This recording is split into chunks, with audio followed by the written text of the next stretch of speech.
Kumpul mainan, kumpul kenangan. Saya D dan selamat datang ke video SM Collector. Hello guys. Okay, hari ni saya nak unbox Digimon Card Game Limited Pack LM05. Okay, so box ini semuanya adalah hit. Sebab apa? Kad dia semuanya foil, berkilat, memang cantik.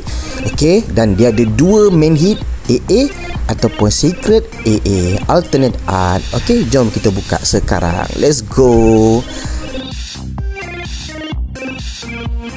Okay, seperti yang anda lihat, kad-kad semua adalah foil. Okay, dia adalah reprint daripada pack-pack yang sebelum ni, daripada promo-promo pack yang pernah keluar sebelum ini. Okay, tapi ada juga kad baru yang di-reveal dalam pack ini. Okay, yang khas untuk LM05. Okay, jom kita mencari kad apa yang kita dapat untuk dua main hit. Alright, let's go.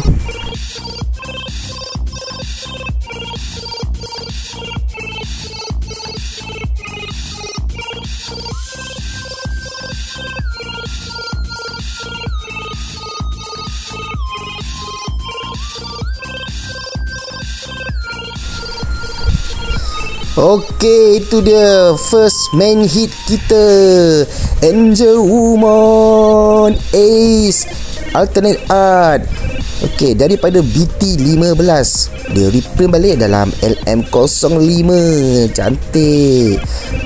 Okay, jom kita teruskan ke pack yang seterusnya.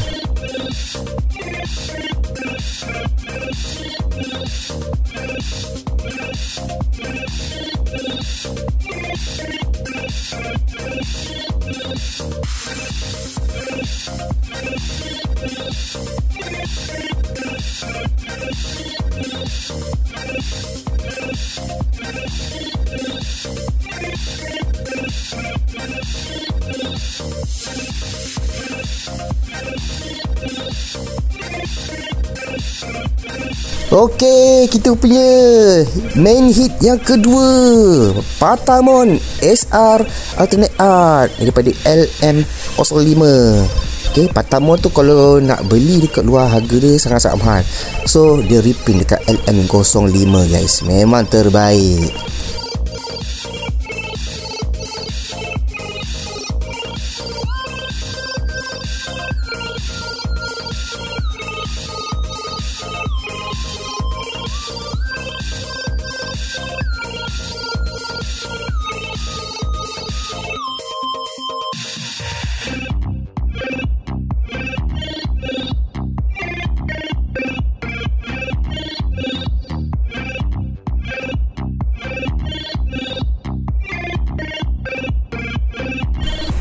Okay, so kita dah keluarkan dua main hit, iaitu Angel Woman Ace dan Patamon SR.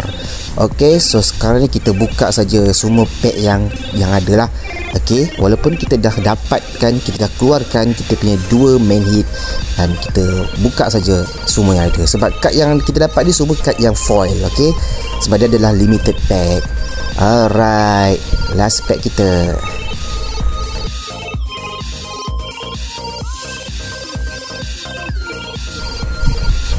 Okay, ni dia kita punya main hit kita, Patamon SR dan Angel Woman Ace. Alright. Okay guys, itu saja video kita pada kali ini. Thanks for watching. Bye bye.